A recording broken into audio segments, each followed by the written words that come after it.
So my question is, how many of you have ever said, they know just how to push my buttons?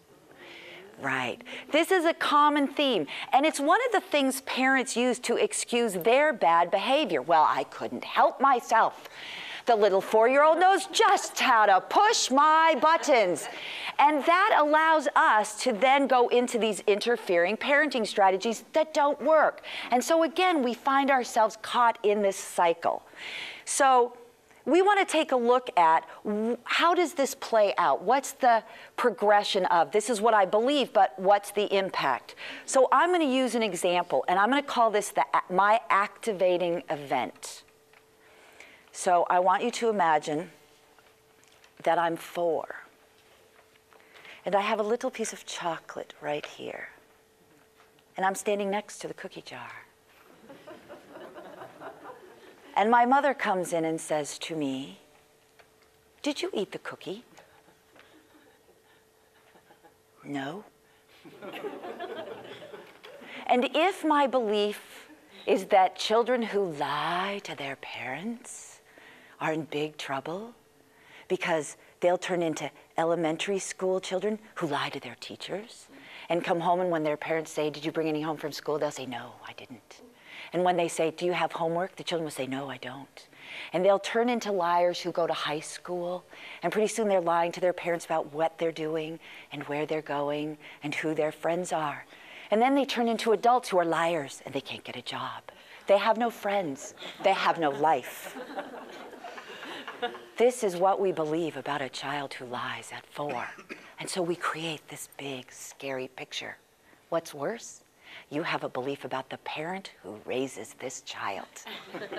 And what do you believe about a parent who raises a liar? They must lie.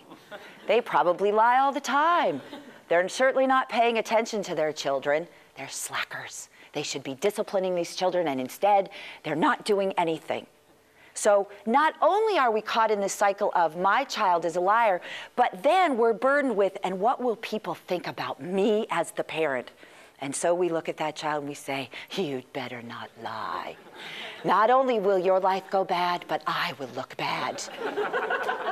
And no 4-year-old is going to make me look bad. I've worked hard for this job. I know what I'm doing. So we have got to do something about the lying, right? And then all of a sudden we've blown something very simple. A 4-year-old with a little chocolate who gets scared because someone looks at them and says, "Did you eat a cookie?" And it seems reasonable that if you're 4 and scared, that you would say no. All right? So there's a really wonderful strategy that parents can begin to use to identify what that activating event is. Because when you understand your activating events, you now have a choice as to what you will do about it the next time that your children find themselves using it. Lying, saying no, coming home with a D, hitting their sibling, whatever it is that's personal to you.